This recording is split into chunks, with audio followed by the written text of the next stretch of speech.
Hey everyone, Wolf Lord Rho here. Today we're discussing the debt of Marneus Calgar. Why Guilliman owes him more than any other. General spoiler warning to begin, as today we will be referencing events from across the Warhammer 40k universe. As always, I really recommend you read the stories for yourself first without spoilers, as that's the best way to enjoy the lore for yourself. So you have been warned, and with that said, let's just jump straight in. There are few names within the Astartes, let alone the Imperium, that can rival Marneus Calgar. This guy has a record that quite simply stretches into myth. It's said within the Fortress of Hera, his feats and accomplishments are recorded within 28 volumes. Which is more than double that of any living Ultramarine, and more than any other chapter master from history. Aside from the Primarch Rubicon Guilliman, the name of Marneus Calgar is the most venerated in Ultramarines history. And his feats, the victory at the Battle of Macragge, holding the gate alone at Zalathras, smashing the Swarmlord to pieces at Ica 4, will stand the test of time. Outside the lore, honestly, I'd be hard pressed to think of any model more iconic for my childhood than the legendary 2nd edition Calgar. I used to dream of getting my hands on that model. Just an absolute classic. However, as we've discussed previously over the recent years, with the Primarch Rubicon Guilliman's return, Calgar's legend has become somewhat overshadowed, going from, for many, the face of the Astartes entirely, the hero of the galaxy, to, well, Guilliman's subordinate. And yes, though Calgar is still the Ultramarines chapter master, I think it's kind of natural to feel that way. The Primarchs will always dominate and take the spotlight. In many ways, it's exactly what they were made to do. This development, rather than seeing the end of Calgar's legend, however, for me, has actually seen it rise to an even greater level, and showing us a glimpse of the man behind the name at the same time. A man who, for all of his accomplishments, suffers doubt just as any other.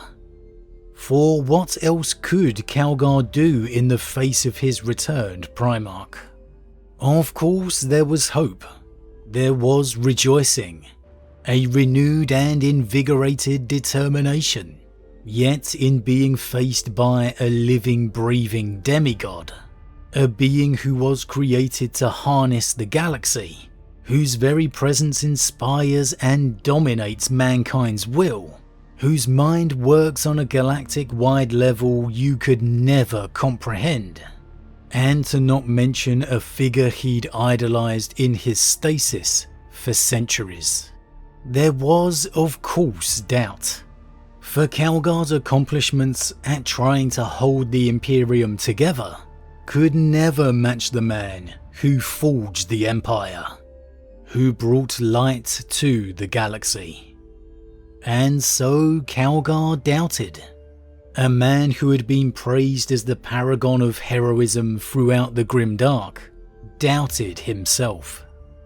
The first we saw of this was within the novel Dark Imperium by Guy Haley, where Guilliman began to lay out his plans for the restructuring and expansion of Ultramar. The first stage of the Indomitus Crusade is done. I will soon embark on the second stage. But for now, I come to your aid. When I depart, this realm will be better defended, better organised, and more resilient than it has been for many generations.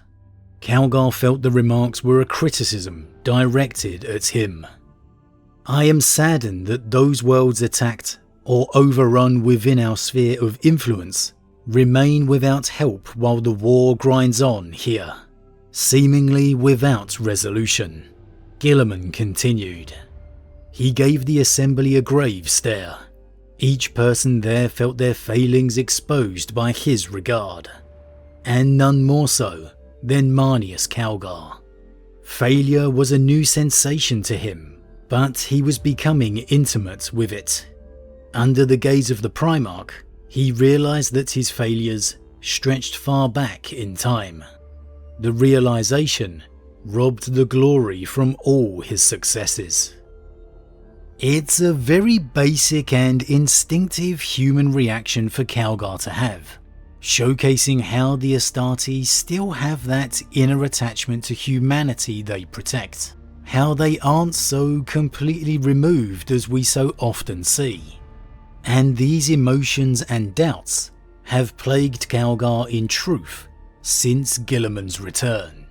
He can't help but feel and see the failure, even after Guilliman himself told him not to judge himself by a Primarch's standard.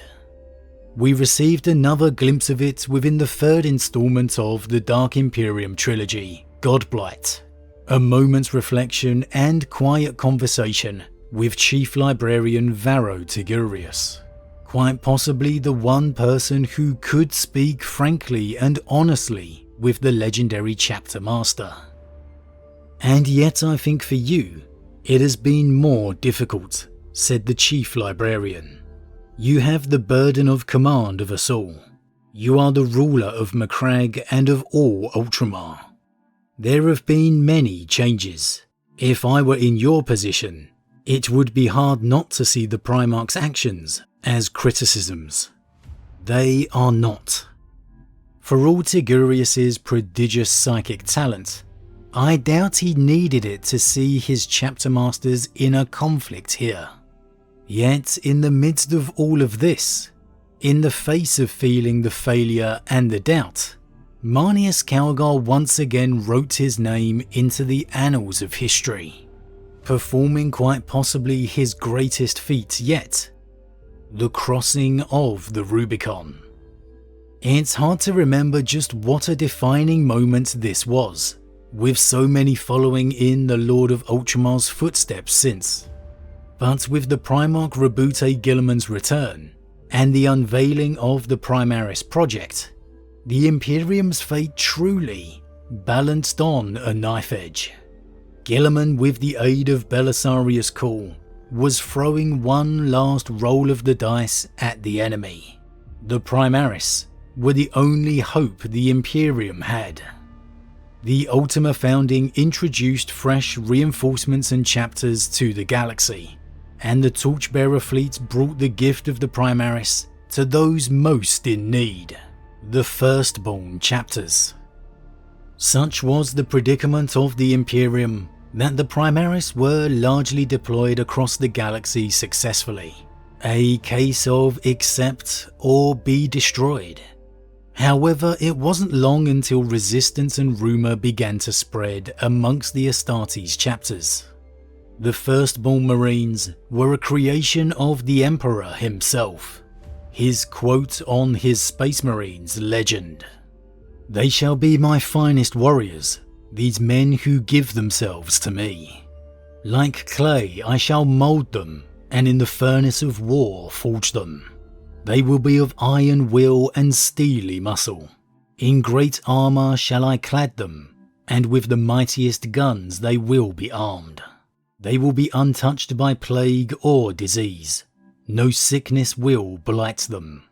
They will have tactics, strategies, and machines such that no foe can best them in battle.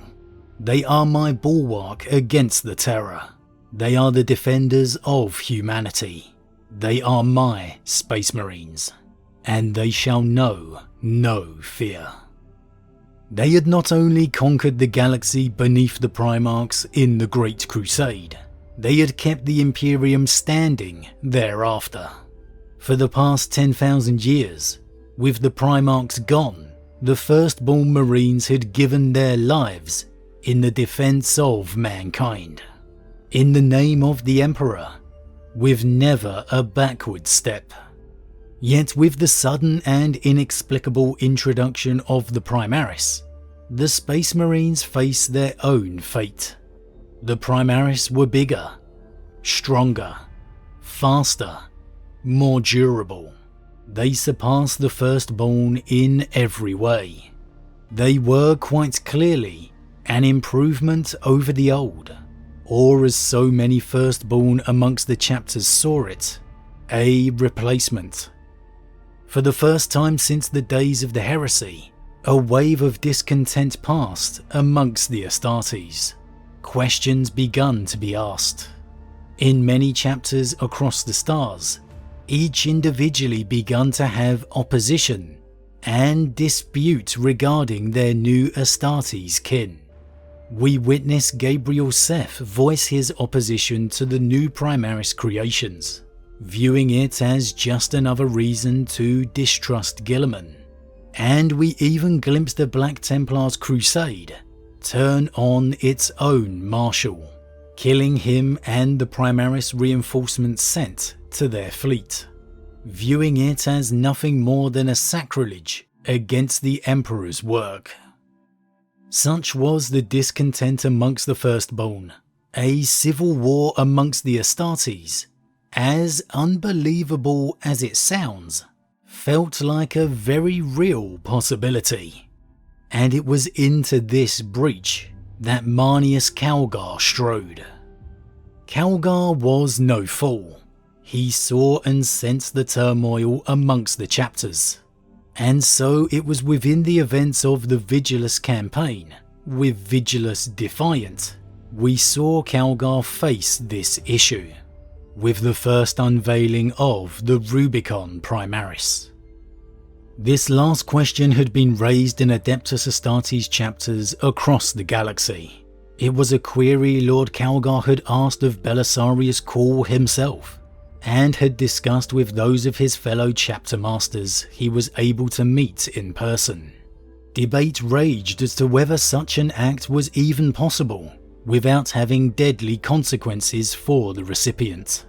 For data that Archmagos Cawl had already amassed on the subject suggested there would be a 61.6 failure rate until the process could be perfected, which would take time. Then there was the moral concern of whether the process should be attempted at all. The dilemma was proving divisive indeed.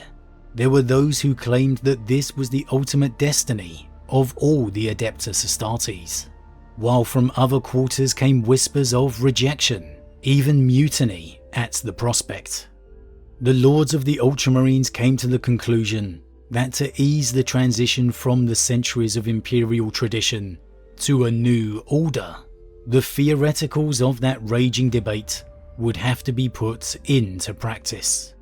It was Marneus Calgar that stepped forward as the first test subject from the ranks of his storied chapter. Marneus Calgar, amidst the self-doubt he felt in face of his Primarch, in light of the criticisms and failures he felt perceived by his father, performed the one action that Guilliman never could. It wasn't Belisarius Cawl who got the Primaris accepted across the galaxy. It wasn't the Emperor's own custodes, nor even the Lord Commander Guilliman himself. For they all tried, and you could argue they all failed. Marneus Calgar, in crossing the Rubicon, in becoming the firstborn Marine to be successfully elevated to Primaris, showed every chapter far and wide that a Space Marine, regardless of firstborn or Primaris, was still a Space Marine. You cannot overstate how important this one action and moment was, not simply for the success of the Primaris, but for the very survival of the Imperium. Calgar knew the symbol he represented. He knew the position of respect his name and his position as Ultramarines chapter master commanded. And he knew even with the Primaris largely being accepted by his own bloodline, what him taking that first step and becoming Primaris himself could mean. What it could show to all chapters across the galaxy, regardless of Primarch lineages. And again, it wasn't easy. It wasn't without huge risk. Over a 60% chance of failure, in fact. Death. And he did die on the operating table, only thankfully to be reborn. If you need any further confirmation of this moment and Calgar's importance, just read Darkness in the Blood and see Dante's reaction to Calgar crossing the Rubicon, remarking that even stuck out in the midst of Imperium Nihilus, he still would have expected to have heard if Calgar had indeed died. And so, for all his accomplishments, for all the records and stories of his legendary battlefield feats, those 28 filled volumes within the Fortress of Hera, this one act for me truly stands above all the others. Because without firing a single shot, without issuing a single command, Calgar not only made a huge, monumental stride in the Primaris being accepted, but he diverted a possible civil war. He performed something Guilliman himself could never have done, and he very realistically could have saved the Imperium entirely. Not bad for a man stuck in his Primarch's shadow. But as always everyone, what do you think? Is crossing the Rubicon Marneus Calgar's greatest accomplishment? Does this one act stand above all the others? And is it even more remarkable that it was something not even taken place upon the battlefield? And is Marneus taking this decision, even amidst undoubtedly the greatest doubts of his service, all the more remarkable? And does it show the true testament, the true character of the man? Did this one act save the Imperium from a civil war? And does Guilliman owe Calgar a debt of gratitude? But as always everyone, what do you think? Huge thank you to all my subscribers. Your support truly means a lot to me, it really does. If you're new, please consider subscribing to help the channel grow. And if you enjoyed this particular vid, then why not drop a like on it too? But with that said, I am off, and I'll see you all again real soon.